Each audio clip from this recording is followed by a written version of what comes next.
Bismillahirrahmanirrahim. Assalamu alaikum students. A very warm welcome. After a long break, we are starting again our video lectures. So, in previous lecture, we have studied about plant movements. There are two type of plant movements, autonomic movements and paratonic movement. In this lecture, we are studying role of plant growth substances in plant movement. Plant growth substances का plant movements के अंदर क्या role है, इसको हम study करेंगे.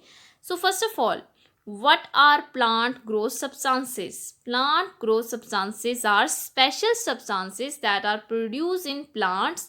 They not only control the growth of plant but they also affect the plant response to external stimuli. ना सिर्फ ये plant की growth को control करती हैं बल्कि plant का response कैसा होगा external stimuli के लिए इसे भी affect करते हैं. These growth substances are called plant hormones और ये plant hormone plants की movement को भी affect करते हैं. We know that plant do not move from one place to other place like animal. Plant अपनी place change नहीं कर सकते, locomotion नहीं करते, एक जगह से दूसरी जगह नहीं जा सकते. However, their organ show movement. Plant के organ movement show करते हैं जैसे कि flowers, stem, roots, and these movements are controlled by plant hormones. Five main types of plant hormones are auxin, gibberellin, cytokinin, abscisic acid and ethylene. We will study that hormone which have role in plant movement. So, first of all, auxin. Role of auxin in plant movement. Auxin is a plant hormone which is also called indole acetic acid. इसके बहुत से derivatives भी मौजूद हैं जो different role play करते हैं plant के अंदर. Auxin is mainly growth stimulator. ये ग्रोथ स्टिमुलेटर है. मीन प्लांट के जिस पोर्शन में जिस साइड में ऑक्सन की कंसंट्रेशन ज़्यादा होगी, जहाँ पे ये ज़्यादा डिस्ट्रीब्यूट होगा, वो पोर्शन या वो साइड प्लांट की ज़्यादा ग्रोथ शो करेगी as compare to other side. और अगर हम प्लांट मूवमेंट्स के अंदर इसका रोल स्टडी करें तो प्लांट मूवमेंट्स में ऑक्सीजन का रोल आता है सबसे पहले फोटोट्रॉपिज्म में. What is phototropism? Phototropism mean turning movement of plant in response to external stimulus of light. अगर लाइट एक्सटर्नल स्टिमुलाई है और इसके लिए प्लांट टर्निंग मूवमेंट शो कर रहा है तो इसे हम फोटोट्रॉपिज्म कहते हैं. It is believed that unequal distribution of auxin in coleoptile stump produce unequal cell enlargement, causing bend in the organ toward the source of light. Phototropism की अगर हम बात करें तो फोटोट्रॉपिज्म किस वजह से होता है? ऑक्सीजन की अनइक्वल डिस्ट्रीब्यूशन की वजह से. और ये अनइक्वल डिस्ट्रीब्यूशन कहाँ पे हो रही होती है? कोलेप्टाइल स्टम्प के अंदर. कोलेप्टाइल स्टम्प क्या है?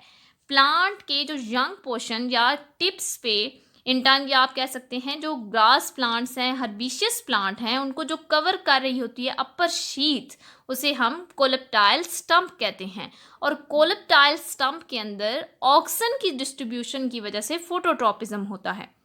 किस तरह से होगा फोटोट्रॉपिज्म? कि जहाँ पे ऑक्सीजन की अमाउंट ज़्यादा होगी वहाँ पे सेल एनलार्जमेंट ज़्यादा होगी as compare to other side. और हमेशा जहाँ पे ग्रोथ ज़्यादा होगी उससे ऑपोजिट साइड पे बेंडिंग हो जाएगी. और ये बेंडिंग किस स्टिमुलस के लिए हो रही है? सोर्स ऑफ लाइट की वजह से. तो इसे हम क्या कहेंगे? फोटोट्रॉपिज्म. किस तरह से ये इफेक्ट करेगा ऑक्सीजन प्लांट की टर्निंग मूवमेंट को या फोटोट्रॉपिज्म को? इसको हम इस फिगर से एक्सप्लेन करते हैं. अगर हमारे पास लाइट स्टेट अप से आ रही है तो oxygen coleoptile stump outer sheath है, ठीक है, जो कवर कर रही होती है यंगर पोर्शन जो है प्लांट के स्टेम का या प्लांट की टिप्स का, उसको. तो ऑक्सीजन अगर अपर साइड पे कम्युलेट होगा तो ये सीधी अपवर्ड ग्रो करती जाएगी, ठीक है. अगर लाइट ऊपर से आ रही है तो ये ऑक्सीजन अपर साइड पे टिप्स की तरफ कम्युलेट होगा ताकि ग्रोथ अपवर्ड हो सके, स्टेम सीधा स्ट्रेट ग्रो कर सके. लेकिन अगर लाइट एक साइड से प्लांट के ऊपर पड़ रही हो, प्लांट के ऊपर स्ट्रेट अप से नहीं आ रही हो बल्कि राइट या लेफ्ट डायरेक्शन से आ रही हो, तो देन ऑक्सीजन प्लांट के उस डायरेक्शन में जाके एकम्युलेट होना स्टार्ट हो जाएगा जो लाइट से ऑपोजिट है, ठीक है. ये लाइट से ऑपोजिट डायरेक्शन में एकम्युलेट हो जाएगा. यहाँ पे इसकी कंसंट्रेशन इंक्रीज कर जाएगी. जब यहाँ पे इसकी कंसंट्रेशन इंक्रीज होगी तो ऑक्सीजन चूंकि ग्रोथ स्टिमुलेटर है, जहाँ पे इसकी कंसंट्रेशन ज़्यादा होगी वहाँ पे सेल इनलार्जमेंट भी ज़्यादा होगी, सेल इलोंगेशन भी ज़्यादा होगी.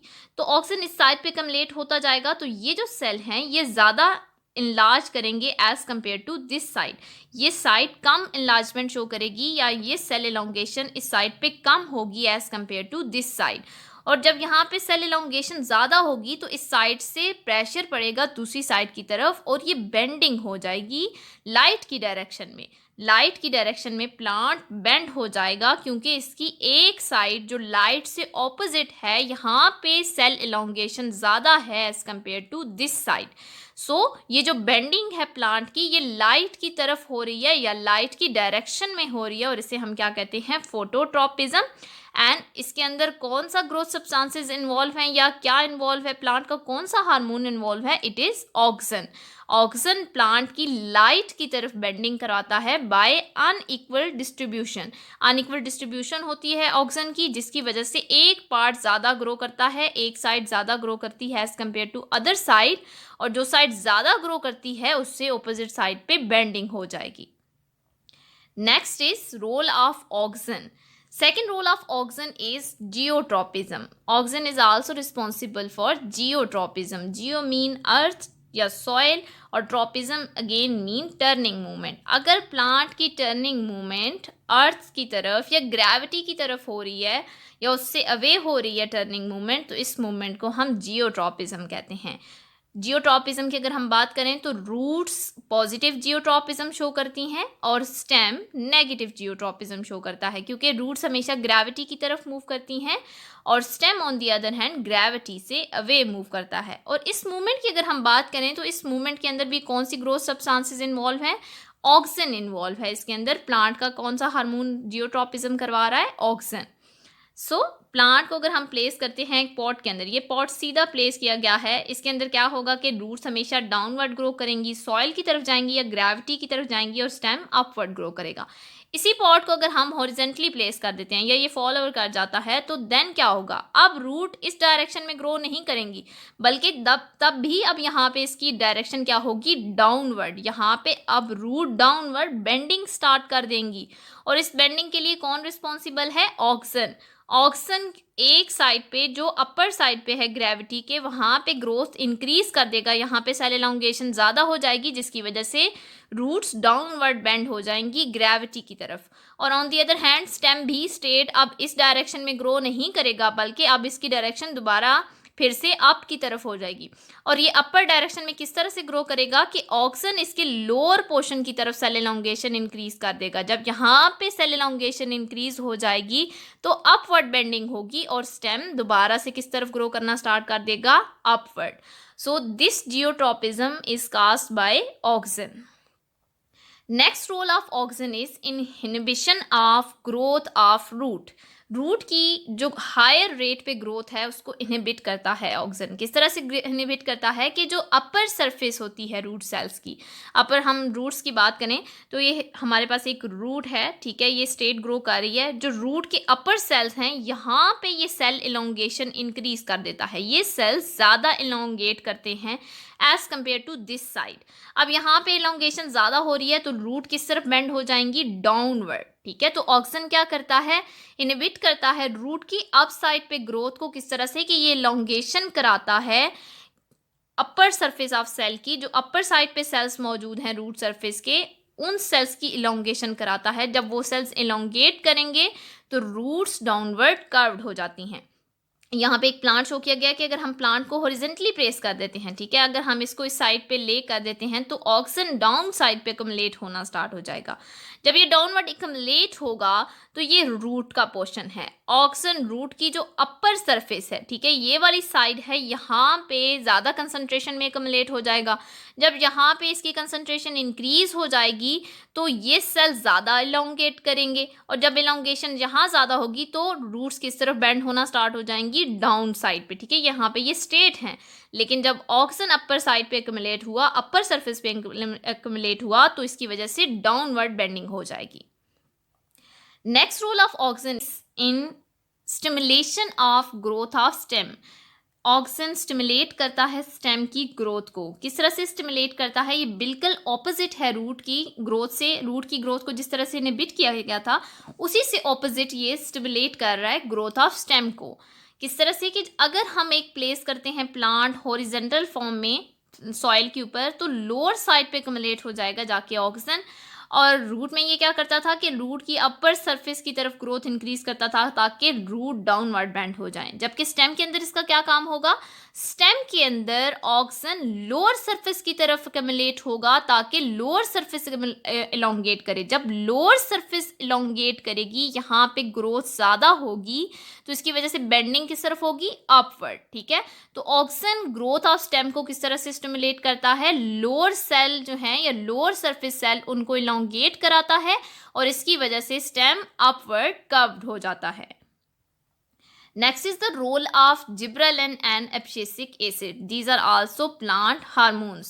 Nestic movements. Nestic movements कौन सी movements होती हैं? These are non-directional movements. जैसे कि हमारे पास photonesty है, thermonesty है या haptonesty की बात करें, opening and closing of flower. This is non-directional movement and these are caused by a balance or ratio between growth inhibitor abscisic acid and growth stimulator gibberellin.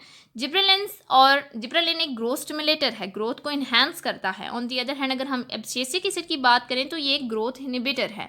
इनकी एक स्पेसिफिक रेशो या एक specific balance की वजह से nastic movement हो रही होती हैं, जिनमें हमारे पास आता है opening and closing of flower. Next is role of gibberellin and auxin. Auxin and gibberellin आपस में किस तरह से रोल प्ले करते हैं। अगर हम एपिनेस्टी की बात करें, we have already studied about epinasty, it is due to auxin. Epinasty में क्या होता है कि अगर बर्ड या स्टेम या किसी पार्ट ऑफ प्लांट की अपर साइड पे ग्रोथ ज़्यादा हो जाए as compare to lower side, ठीक है, अपर साइड जो है सेल की ये ज़्यादा एलोंगेट करे लोअर साइड से, तो क्या होगा, डाउनवर्ड बेंडिंग हो जाएगी।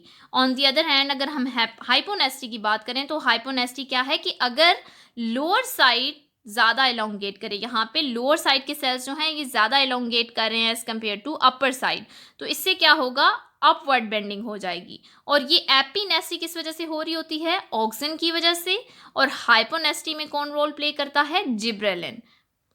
और इसी तरह अगर हम बर्ड की बात करें तो बर्ड में अगर लोअर साइड पे ग्रोथ ज़्यादा होगी, बर्ड की लोअर साइड ज़्यादा ग्रो करेगी तो बर्ड क्लोज रहेगा, या बाहर वाली साइड ज़्यादा ग्रो करेगी तो बर्ड क्लोज रहेगा। लेकिन अगर बर्ड की अपर साइड पे ग्रोथ ज़्यादा है तो बर्ड ओपन हो जाएगा। तो ये आपके पास क्या है, लोअर साइड यहाँ पे ये हाइपोनेस्टी है। हाइपोनेस्टी कौन काज कर रहा है, जिब्रेलिन। और एपिनेस्टी कौन काज कर रहा होता है, auxin. Thank you so much students.